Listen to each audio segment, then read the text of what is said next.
Hold on tight for the next hour. You're entering into a place, a zone called the alternative to the alternative media. It's a place, a special place where even truth seekers fear to tread. All right, people, let's move like we've got a purpose. Affirmative. Okay, boys and girls, welcome back to the Investigative Journal. Back after a few days of doing some legal work for some attorneys in Southern California. Cases revolving around medical marijuana. Wow, interesting area of the law, I found out. A lot of lawsuits going on now. Prime place for attorneys looking for money. And I just happened to do a couple cases myself for a couple attorneys who aren't bad guys. And now I got a couple minutes here to opine about Hurricane Michael. We'll start out with that. Now, we know it hit as a devastating storm, a high-end Category 4, that it basically materialized and rapidly grew in strength, faster than many meteorologists have ever seen. And the question becomes, was it a staged event? Was it a weather-controlled event? And we're going to ask that question, but let me just say a couple things about Michael. It hit Mexico Beach, Florida, as a high-end Category 4 storm. It landed early Wednesday afternoon, and it was one of the strongest such storms on record to hit the Florida Panhandle. And if you've never been in Florida, I used to live in Naples. I know that area quite well. The Gulf of Mexico is revving up right now in hurricane season. Florida Panhandle's way up north, and it's one of the strongest storms to ever strike the continental U.S. It's devastating damage is being reported, and the storm has caused catastrophic damage in parts of the Florida Panhandle where the core of the storm first moved ashore. Hurricane Michael will continue to cause damage as it moves through Georgia into South Carolina, with hundreds of thousands likely losing power. The storm has set milestones even as it moves further inland, becoming the first Category 3 storm to hit Georgia in 120 years. And doing so, afterward, it passed through another state, no less. So let me give you some of the details, which makes me wonder, how come we're getting all these major storms? Now, in another part of the world, thousands were killed in a typhoon and tsunami. We haven't read as much about that here because it isn't as close to us, right? And so once it gets close, it gets closer and closer and closer. You pay more attention to it. And if you're in it, you're really going to pay attention to it, right? Now, damage reports so far are widespread and severe, particularly in a place called Mexico Beach, where the eye first came ashore, as well as Panama City. Even veteran storm chasers who had been inside the world's most powerful storms have been stunned at the damage. Of course, you're getting clocked 160-mile-an-hour winds, rain, storm surge, incredible. Damage will extend well inland into Georgia and the Carolinas as weakening is only slowly occurring. Tree and power line damage will be extensive and could occur all the way into portions of North Carolina. Somebody asked me once, just the other day, I said, it's another weather-manipulated terror event. And they said, what? What? And they said, why would anybody do that? Why would the Jesuits kill millions of people in the Inquisition and afterwards? Why are there, I guess somebody's asking me here, and I'm going to have to take that. Just a second here. We're going to have to take that call, right?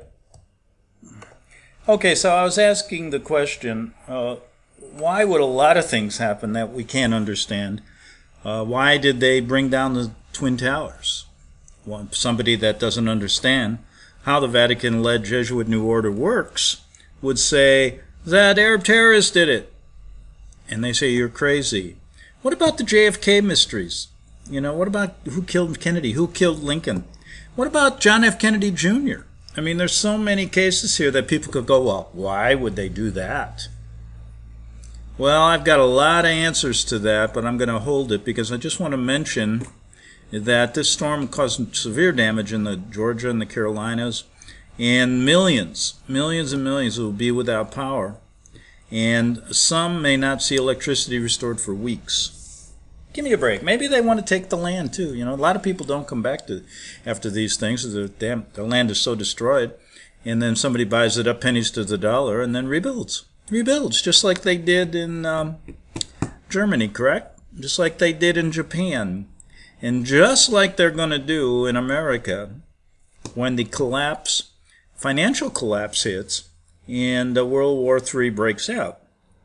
And they say, Greg, why? That could never happen. Well, I disagree.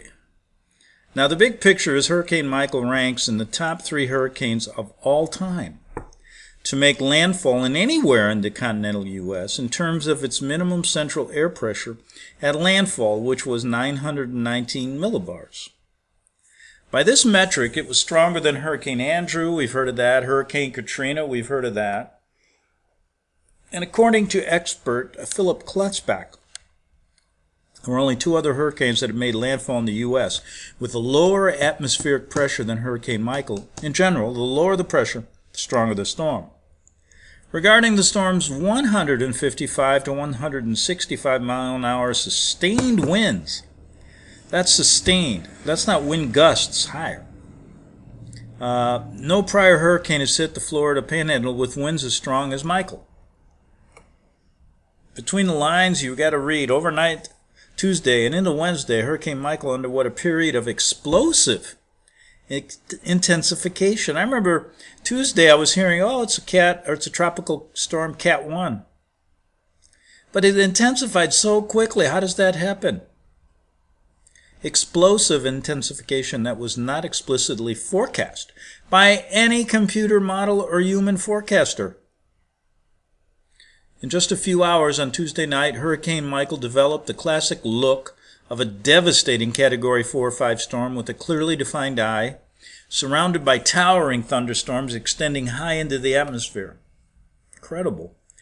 In a couple hours, this thing just, boom, intensified. Now, Hurricane Michael illustrates a scenario that meteorologists have worried about for years, a rapidly intensifying hurricane moving toward the coast at a steady clip, giving coastal residents no time to prepare. Sounds to me like you have to consider weather manipulation. Many people have not evacuated when seeing the storm as just a Category 1 or 2 early Tuesday. However, by the time the storm reached its fearsome peak, it was too late. Well, there you have it. Another one hits here. And what's next? Well, you'll just have to wait and see. Okay, let's talk a little bit about finances. The United States financial picture looks pretty good now, doesn't it? Well, the last couple of days the stock market has taken a tumble. But all in all you hear from Washington is that America is great again. Great financial news coming everywhere. A couple of people disagree. Many more than a couple outside of the Democratic Party who would disagree about anything when it comes to Trump. But after his first year in office, it's drawing to a close right now. The president has been really talking up his huge, as he would say, economic record in typical Trumpian style. But Ron Paul, remember him, the Congressman Ron Paul? He doesn't like talking about the Jesuits either. I remember when I was doing my show in Austin, Texas, Ron would come on all these alternative shows. This is way back when there weren't that many. But he refused to come on mine because he knew I was going to pelt him with some questions about the Jesuits. He's one of them. But he doesn't show the optimism. They got to play the Hegelian dialectic, of course, with Trump's economic plans. And he's saying that their collapse is due. Well, the next great economic crisis, say a number of people, is rapidly approaching, and most people are going to be totally, they say, blindsided by it.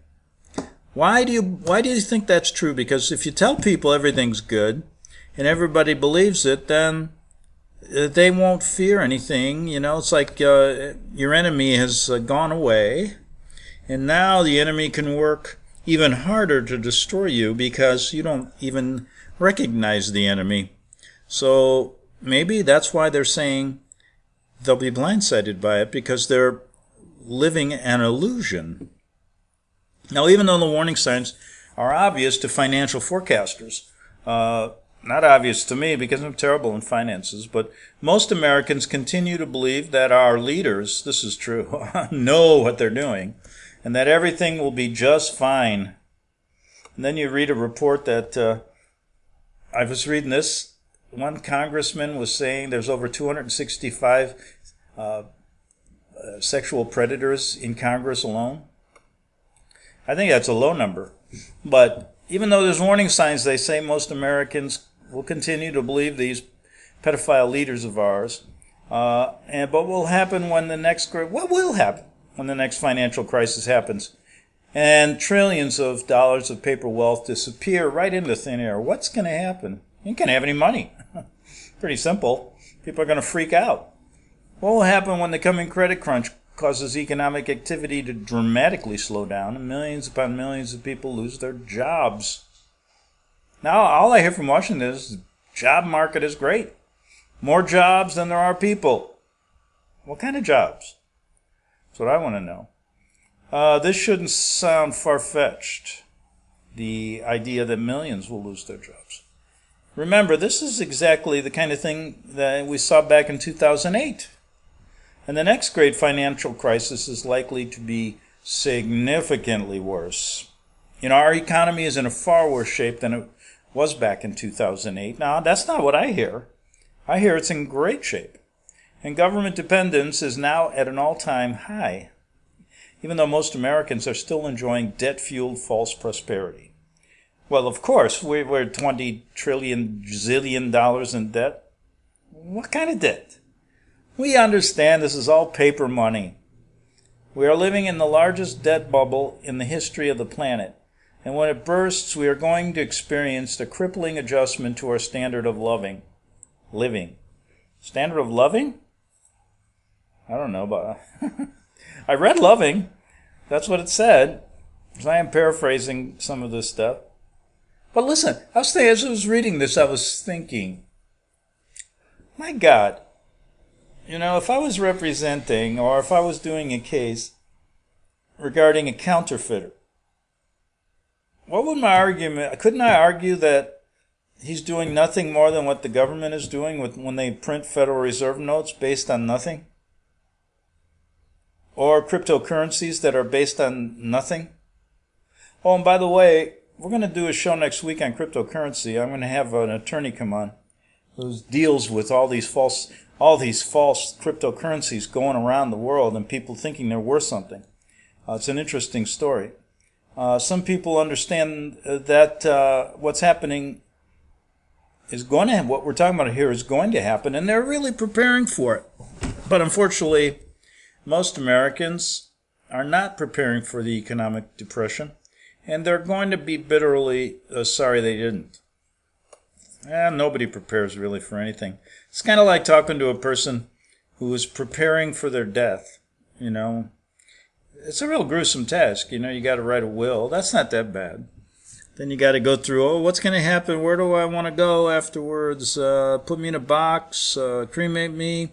Do I want to go in a refrigerator for 3 days like a lot of Buddhists do so they can something? There's a reason for it. A Buddhist once asked me to do that for them. If they die and I'm there, I'm to take them to this refrigerator, and they're to stay there for 3 days, and then they're to be cremated. Okay. True story. Now, most of us are so used to running out to the supermarket or to Walmart for whatever we need, that we never even stop to consider what would happen if suddenly we were not able to do that. Now, I was thinking about that. Oh, it would be terrible. I'd just go, at that point, I would just make sure to go to the liquor store, stock up. At least I'll die happy. But anyway, experts predict that the stock market crash will happen in this year, and the economic collapse 219 is inevitable. So the collapse, well, I guess it's dropped hundreds of points in the last 2 days. Is it collapsing now? We don't know. Is it collapsing now? 2 bad days. At least it was bad, and that was about 2 hours before the market closed. I haven't checked it, but yesterday it lost a lot. Today it's losing. So is it starting? Because if they say the collapse is going to happen this year, there's only a few months left. 2 months. 2.5. For example, the U.S. economic collapse, we forget, and stock market crash happened on September 17th, 2008. That's the day panicked investors withdrew a record $140 billion from the money market accounts. That's where businesses keep the cash to fund day-to-day operations. If withdrawals had gone on for even a week, the entire economy would have halted. If the economy collapses, you will not have access to credit. Okay, banks will close. That means high demand and low supply of food, gas, and other necessities. If the economic collapse affects local governments and utilities, then water and electricity will no longer be available. The second financial bubble is going to hurt, and it's going to burst soon, they say. And there's nothing anyone can do about it. The Federal Reserve has set up the American economy for financial collapse, for printing trillions of dollars back in 2008 and 2009. The Federal Reserve, but see, they're counterfeiters. So if I had a client who was a counterfeiter, what is he doing that the big guys aren't doing? Hell, have you ever wondered how much counterfeit money you've ever passed around not knowing? I always wonder that every time I take a bill in. I go, is this real? Then I realize it isn't real even if it is real. So it's a futile effort to find the unbelievable hidden truths that exist in this godforsaken country. The Federal Reserve's policies of printing trillions of dollars back in 2008 and 2009 have really locked into place a serious crisis at some point in our future, going so far as to intimate the financial collapse and market crash will occur at least sometime in the next couple of years. It's unavoidable, and even Donald Trump can't stop it. Don't tell him that. He won't agree. Make America great again, and everything's great. It's great. It's huge. We've got China under control. We got Rocket Man under control. We got everything under control. Top economists, though, predict that within 18 to 24 months, the imminent economic collapse will occur. Wow, like we said, the Federal Reserve policies of printing trillions are setting us up for that. Yes, they are. What will happen after the economic collapse? Looking back at what happened during our Great Depression, this man has come to the realization that an economic collapse and stock market crash, if it were to happen, would have the compound effect of combining all woes we so diligently prepare for into one huge mess. A mess that may take decades to resolve. I worry about this, he says, because as prepared as I may be, this man finds it difficult to wrap my head around a mega economic collapse that will result in food and water shortage, power outages, civil disobedience, medical crisis, and worse. Oh, get the hell out of America. What will it be like in the rest of the world? I don't know. A global economic collapse, he says, well, nowhere to hide, nowhere to run, which as tragic as it may be, is a short-term event. Will change our lives forever. Today, millions of Americans say that they believe that the United States is on the verge of economic collapse and will soon be entering another big stock market crash and Great Depression. Okay, so there you go. How much time we got in this half hour? About 6 minutes. I'm going to set you up for this. Now, this guy spoke with Dr. Ron Paul, former congressman, presidential candidate. He talked on this Liberty Radio report. Dr. Paul talks about the coming dollar crash and how it will happen. Does he know something? Because he's on their side. They play the Hegelian dialectic. There's no escaping the fact that all fiat currencies throughout history have reverted to zero eventually. While the fundamentalists are off the table due to the level of manipulation in the monetary system, the fundamentals are off the table, as well as in the markets, and one cannot put a date on the crash. It's got to happen, they say. It's inevitable as we reach a potential yield curve inversion. I guess that's like a financial Hurricane Michael. It'll happen quickly, just like Michael. Nobody will be prepared. This will not end well. We will see a global, centrally planned, cashless society. Dr. Ron Paul, says it's a desperate move to attempt to implement such an agenda, but that it's not likely to actually succeed, he says. All the same, the potential is a major problem and something individuals must understand. From that, Dr. Paul talks about the insolvent banking system and how the cash to deposit ratio among the banks show that the banks must fail. Okay, so that's what's going on in the economic world. We can synthesize that by saying some people think America is going to be great again. Some people think America is going to fall to the utter destruction. What do you think? Is the question. Well, we're going to I'm going to intro the next half hour and talk about the Jesuits from the point of view of someone who knew nothing about them and turned around, started looking at what people were telling him, and he became a believer. Not a believer as you know the word believer, but one who understands that the Jesuits are really set up to bring this world into a one-world government, a one-world religion, whether you like it or not. And they do it by a whole bunch of different strategies in all sectors of the economy, in all sectors of your life, in politics, in religion, in social-economic events, in sports, you name it. And they've got a plan to basically bring this world to its knees, whereas people around the world have no idea about these people or who this small elite group is at the top of the pecking order in what we call here the Vatican Jesuit-led New World Order. And that's what we try to talk about all the time in the show, whether we go off on tangents, have fun with it, joke around a little bit, or whether we get so damn serious that you probably want to turn the radio off and pull your hair out. So what I'm getting at is, folks, we cannot ignore even what we can't all the time prove.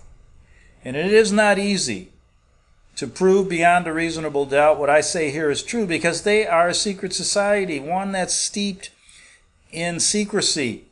And they've got all of the major players on their team. In America, they got the Supreme Court on their team. They got the executive branch, the congressional branch, the executive branch, the legislative branch. They got FBI, CIA, you name it. They got it. They got NASA. I could keep going. And this funnels down into state politics, into local politics. So how, in heaven's name, can you get all the facts so that you can sit and present a case beyond a reasonable doubt that what we say here is true? It's hard.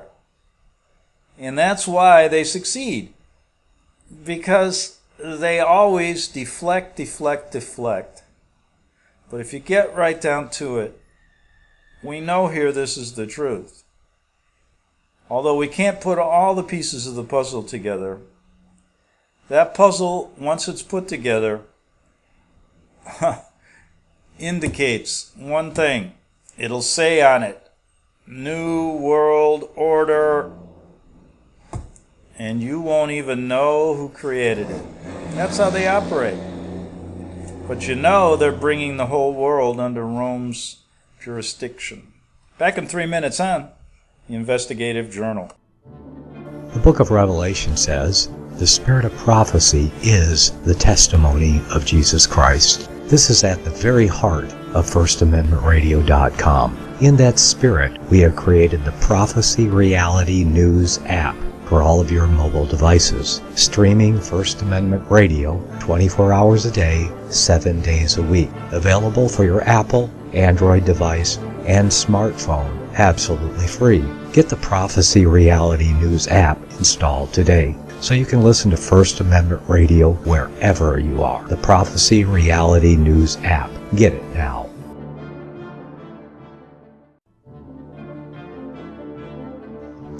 Visit crosstheborder.org, C-R-O-S-S, crosstheborder.org, to get your print, EPUB, or PDF version of Nicholas Arthur's new book titled When the Third Temple is Built.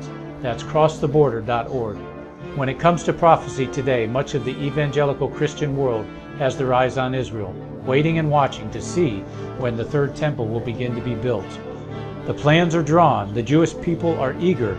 Most evangelical Christians today believe that the rapture will happen before the third temple is built. Hi, I'm Michael Eugene. I was taught that Daniel's 70th week was in the future. Is that really what the Bible teaches? Have we searched the scriptures and found this to be true? Why is it so important for a re-established Israel to build a third temple in Jerusalem? Is it necessary to build a temple on the same location already occupied by the Dome of the Rock? Is it necessary for sacrifices to take place in the temple on Temple Mount? Is there really a rapture followed by 7 years of tribulation? What is the New Testament temple? Can we identify history and prophecy? Who is the first beast in Revelation chapter 13? Who are the 7 kings in Revelation 17? I have asked all these questions, and I have found Nicholas Arthur's new book, When the Third Temple is Built, answers all these questions and more using Scripture to interpret Scripture. The Bible says that no prophecy of Scripture is of any private interpretation. Nicholas shows us in his new book, When the Third Temple is Built, how the Bible interprets prophecy and not man's private interpretation. Visit crosstheborder.org, C-R-O-S-S, crosstheborder.org, to get your print, EPUB, or PDF version of Nicholas Arthur's new book titled When the Third Temple is Built. That's crosstheborder.org. The following program is labeled dangerous and off limits by the supreme Jesuit command. But stand tall, people. Listen up, and you may just learn something. Oh, dear Lord Jesus, this ain't happening, man. This can't be happening, man. This isn't happening. Okay, I did a show it was a few days ago, and it kind of was a show hypothetically that it was our last show on the air. What would you do? What would you say? And you were the listeners, and it was your last day listening. What would you do? What would you say? And then I didn't show up for 2 days, and I got emails saying, Greg, are you done? Is your show over? And they were like clapping, thank God it's finally over. And I said, no, I live to see another day. So anyway, who are the Jesuits? The best documentary ever, it says. And I remember this one from way back. I don't think I really got into it, although I may have. As you get older, you kind of lose your memory. So, but I liked it because there's a lot of people that ask me these questions, and so I just thought this guy could help me because I get tired of answering them. You know, why? Who are the Jesuits? What are they doing? How can you believe that? They look like good guys. Oh my God, you know how many times I've answered those questions? So I'm saying today I'm going to let this gentleman tell you who are the Jesuits. Who are the Jesuits? That's what he said. Who are the Jesuits? I had no interest in Jesuits. Many viewers came to my channel with a deep hatred for the Jesuits, which I didn't understand. And so I continued to make videos without developing any interest in Jesuits. Over the years, I've been hammered by Jesuit haters, and the sources of this deep-seated hatred were more and more often those who did not appear to be insane. They were saying things subtly but clearly, and the impression that the Jesuits were to study. I had the following questions. Were the Jesuits responsible for wars around the globe? Were they chameleons blending in as infiltrators with one goal in mind, to start a war? Yes. Were Jesuits willing to murder innocent people in order to achieve their objective? Yes. What were the objectives of the Jesuits? Yes, yes. Did Jesuits acquire vast wealth? Yes, yes. These were the main 5 accusations that others were speaking of. Recently I found a document which opened my eyes, and so I want to read it to you, so you can answer any questions you have about Jesuits, or anyone who is suspected of starting wars, so that both sides in the conflict can be weakened by those who supply war materials and get filthy rich. Let's begin, shall we? I'm on a webpage called BibleBelievers.org.au.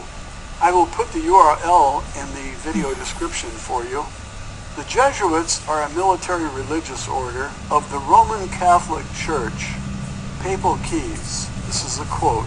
When a Jesuit of the minor rank is to be elevated to command, he is conducted into the chapel of the convent of the order where there are only 3 others present. The principal or superior standing in front of the altar, on either side stands a monk, one of whom holds a banner of yellow and white, which are the papal colors, and the other a black banner and a dagger and red cross above a skull and crossbones with the word INRI, Enri, and below them the words Iustum, Necar, Regis, and Pius, the meaning of which is, it is just to exterminate or annihilate impious or heretical kings, governments, or rulers. Upon the floor is a red cross at which the postulant or candidate kneels. The superior hands him a small black crucifix, which he takes in his left hand and presses to his heart. And the superior at the same time presents to him a dagger, which he grasps by the blade and holds the point against his heart, the superior still holding it by the hilt, and thus addresses the postulant. End of quote. The superior says, quote, "My son, heretofore you have been taught to act the dissembler among Roman Catholics, to be a Roman Catholic and a spy even among your own brethren, to believe no man, to trust no man. Among the reformers, to be a reformer. Among the Huguenots, to be a Huguenot. Among the Calvinists, to be a Calvinist. Among other Protestants, generally to be a Protestant, and obtaining their confidence, to seek even to preach from their pulpits, and to denounce with all the vehemence in your nature our holy religion and the Pope, and even to descend so low as to become a Jew among Jews, that you might be enabled to gather together all information for the benefit of your order as a faithful soldier of the Pope." Unquote. It sounds like a sick medieval mindset. A compass that doesn't know where north is. Sickness in religion breeding more sickness by brainwashing others to this mentality. Now the good part. The next paragraph is a quote. "You have been taught to insidiously plant the seeds of jealousy and hatred between communities, provinces, states that were at peace, and incite them to deeds of blood, involving them in war with each other, and to create revolutions and civil wars in countries that were independent and prosperous, cultivating the arts and the sciences and enjoying the blessings, to take sides with the combatants, and to act secretly with your brother Jesuit, who might be engaged on the other side, but openly opposed to that which you might be connected, only that the church might be the gainer in the end, in the conditions fixed in the treaties for peace, and that the end justifies the means." Unquote. We've had that argument for a long time, that the end somehow justifies the means. We have decided that the end does not justify the means, that the means are the way to live. This idea of a group going around causing wars so that the church can benefit reminds me of the Nostradamus prediction that we're going to see the last pope in our lifetime. And I've thought about it, what could be so devastating to the Catholic Church that it comes to an end? and this document says the truth. If people knew the truth about the Jesuits, the Catholic Church would fold. Who would belong to such an organization? This is like joining the war criminals. People who serve in government serve the war criminals, unless they are openly speaking out against the war criminals and the crimes that have been committed. We have a few in Congress like that, but the vast majority are not identifying the war criminals and asking for justice. Innocent people were murdered, and the war criminals got away with it. Every one of us must understand the truth and must do the right thing. Otherwise, your life doesn't matter. Everyone has a responsibility in changing the world. That's why you're here. If you see a piece of paper in the parking lot and you don't pick it up and carry it over to the trash, you're not a good citizen. If you see propaganda and you don't speak out and identify it as propaganda so that those who don't recognize it can become aware, then you're not doing everything you can do to make the world a better place. Many times I've recommended that everybody get an article and read it. Get an article that you believe in and read it to others. And put your own 2 cents worth in there, because that's the interesting part. We get the news, but we don't get anything personal from the newscaster. He's paid to read lines, and he's not allowed to say anything other than what is on the page. If he's allowed to speak out, he has a very strict guidelines. He's not supposed to say anything important. It has to be all small talk, joking about nonsense, because the purpose of the newscast is to distract the people, to give them a fake story, help create a fake reality, and keep them all stupefied. And so what each of us must do is be the alternative news and do what the newscasters that are programmed don't do. Speak out. Now, the more we get into this Jesuit document, the angrier I become, because I can see that it is a conspiracy to commit crimes against humanity. And it's going to get much worse because I read it in advance. Next paragraph, quote, "You have been taught your duty as a spy to gather all statistics, facts, and information in your power from every source, to ingratiate yourself into the confidence of the family circle of Protestants and heretics of every class and character, as well as that of the merchant, the banker, the lawyer, among the schools and universities, in parliaments and legislatures, and the judiciaries, and councils of state, and to be all things to all men for the Pope's sake, whose servants we are unto death." Well, I hope they die soon, because I don't like the sound of this. Next paragraph. "You have received all your instructions heretofore as a novice, a neophyte, and have served as coadjutor, confessor, and priest, but you have not yet been invested with all that is necessary to command the army of Loyola in the service of the Pope.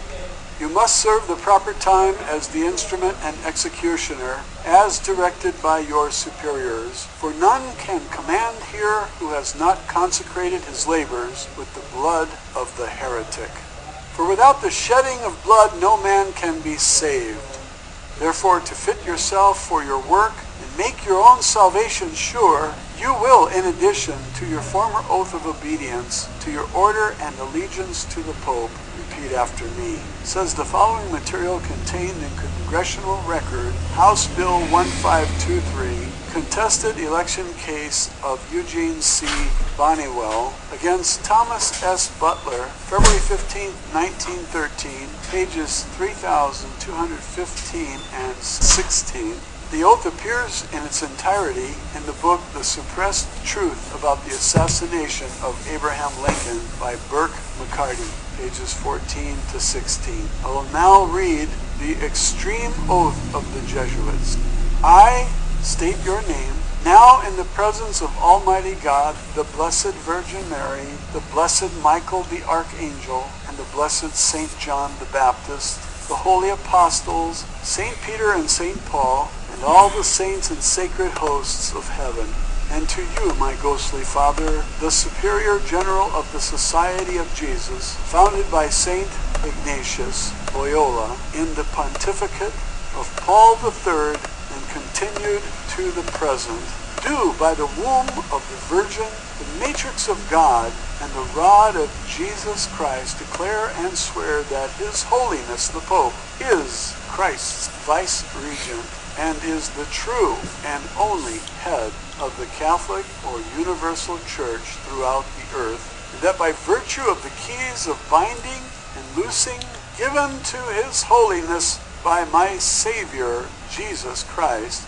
He hath power to depose heretical kings, princes, states, commonwealths, and governments, all being illegal without His sacred confirmation, and that they may safely be destroyed, unquote. So here they're authorizing a priest to go out and kill and destroy for Jesus. And this is why I say that religious people are mentally ill. Their behavior is psychotic. I thought religion was about worshiping God, and if it was, I wouldn't have a problem with it. Everybody can worship in their own way. We don't have to fight with each other because my God is better than your God, and that's what we have here. The only commonwealth or government that is legitimate is one that belongs to this order of murderers and property destroyers and conspirators. Next paragraph. Therefore, to the utmost of my power, I shall and will defend this doctrine of His Holiness's right and custom against all usurpers of the heretical or Protestant authority, whatever, especially the Lutheran of Germany, Holland, Denmark, Sweden, Norway, and the now pretended authority, and churches of England and Scotland, and branches of the same now established in Ireland, and on the continent of America and elsewhere, and all adherents in regard that they may be usurped and heretical, opposing the sacred Mother Church of Rome.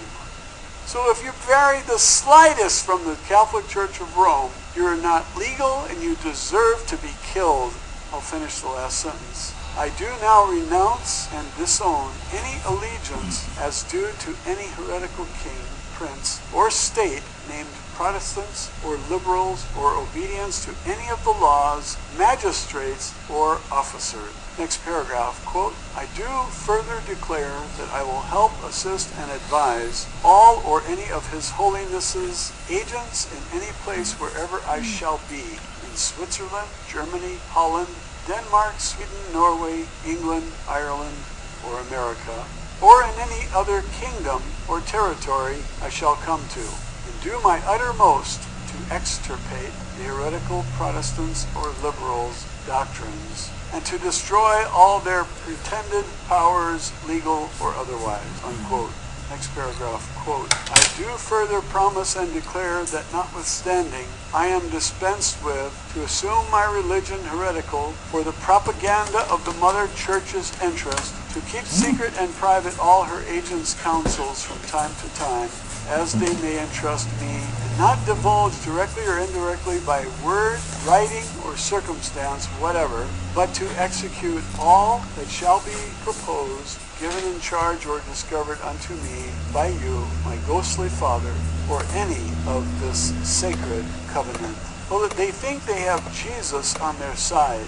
That's dangerous, and a lot of religious people think that Jesus wants them to go out and kill people. And here's a document that proves that the Jesuits have this idea, and I think all the others have it too.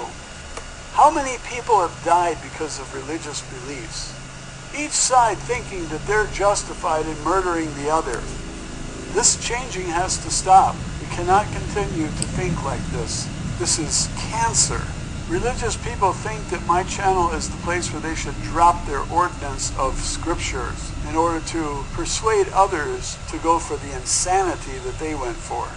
I don't like religious people, I don't want them on my channel, and I don't want the scriptures. When someone leaves scriptures, I block them. This is not a church. Religious people should find a church where other people are equally insane. Go there, stay there, don't ever come out of there. And stay the hell away from my channel. I don't want this kind of poison contaminating my channel. Nobody appointed you disseminator of the religious dogma, especially on my channel. Other people don't like it either, especially if they have a different faith and you go around thinking that your faith is the only right faith and everyone else should die. This is the mind of a sociopath. And I chose to read this document because it tells us who the Jesuits are, it tells us what their agenda is, and it tells us the means by which they will try to achieve their agenda. It is unhealthy, and everyone should know the truth about the Jesuits and any other religious order that goes around advocating violence, infiltration, spying, and undermining other peaceful civilizations. We are never going to be able to join the galactic community if this is the mindset, because these Jesuits will be going to other planets and undermining them, destabilizing their societies, causing wars. We don't need this. I have read that aliens are quarantining the Earth because we have this mentality, like you're hearing here in this document. I will try to read the next paragraph. Quote, Before he reads the next paragraph, I've always said this, I let people on, or I go to different sites and YouTubes with different opinions, and I don't tendency to say ever, but I will preface this, I don't agree with everything that everybody says. I think that can be a blanket statement that I can use on every person I've ever talked to on this show, or ever paraphrased, or ever brought their YouTubes or anything on this show. Now, I do agree that I don't like people evangelizing to others and saying their way is the only way, or their highway is the only highway. I don't care if people feel that way. I don't care, and I don't criticize them. They have the right to feel that way. I just feel a different way. Now, secondly, I don't agree with this man stating a galactic community or aliens, as I don't think a galactic space exists, and I don't think aliens exist. But that doesn't mean I can't listen to him. Just like it means I can't listen to a Buddhist, or I can't listen to a Christian Bible believer, or I can't listen to a Catholic, or I can't listen to an atheist. We're here to listen. We're not here to judge. Let's go back and finish with this guy. I do further promise and declare that I will have no opinion or will of my own, or any mental reservation whatever, even as a corpse or cadaver, parende ac cadaver, but will unhesitatingly obey each and every command that I may receive from my superiors in the militia of the Pope and of Jesus Christ, unquote.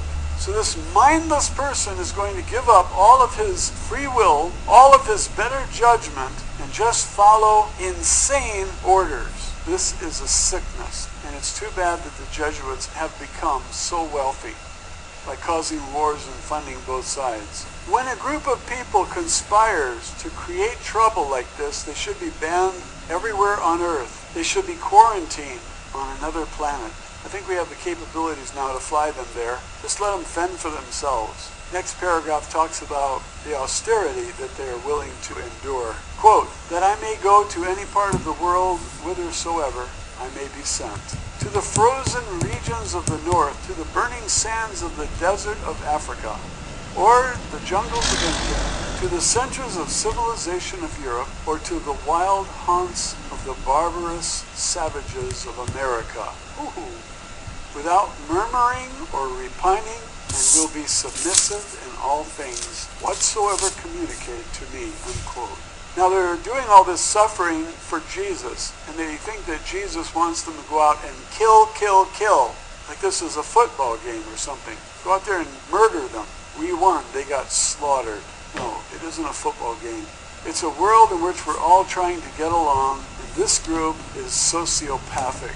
Now listen how sick they are in this next paragraph. I furthermore promise and declare that I will, when opportunity, there's a word missing there, that I will, when opportunity is present, make and wage relentless war, secretly or openly, against all heretics, Protestants, and liberals, as I am directed to do, to extirpate and exterminate them from the face of the whole earth, and that I will spare neither age, sex, or condition, that I will hang, waste, boil, flay, strangle, and bury alive these infamous heretics, rip up the stomachs and the wombs of their women, and crush their infants' heads against the wall in order to annihilate forever their execrable race. That when the same cannot be done openly, I will secretly use the poison cup, the strangulating cord, the steel of the poignard,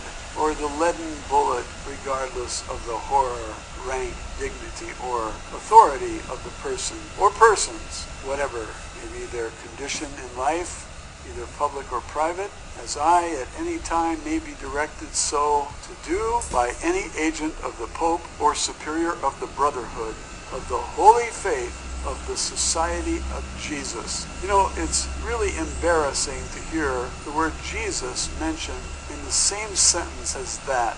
Let me read this part over again.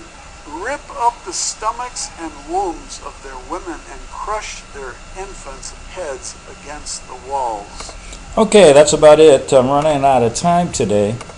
So I will be back tomorrow on the Investigative Journal. You can go to my website at greganthonysjournal.wordpress.com and get shows going back over 15 years on what I call the Jesuit Vatican-led New World Order.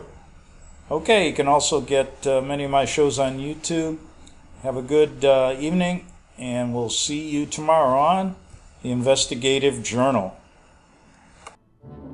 The book of Revelation says, "The spirit of prophecy is the testimony of Jesus Christ." This is at the very heart of FirstAmendmentRadio.com. In that spirit, we have created the Prophecy Reality News app for all of your mobile devices, streaming First Amendment Radio 24 hours a day, 7 days a week. Available for your Apple, Android device, and smartphone, absolutely free. Get the Prophecy Reality News app installed today so you can listen to First Amendment Radio wherever you are. The Prophecy.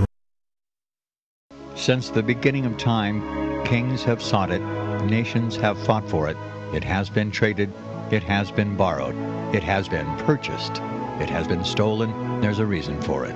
To secure the blessings of liberty to ourselves and to our posterity. Invest with the security of gold and silver. Call Discount Gold and Silver Trading at 1-800-375-4188 or visit discountgoldandsilvertrading.net. Listen to Financial Survival with your host Melody Cedarstrom right here on FirstAmendmentRadio.com at 4 p.m. Eastern or 1 p.m. Pacific Time.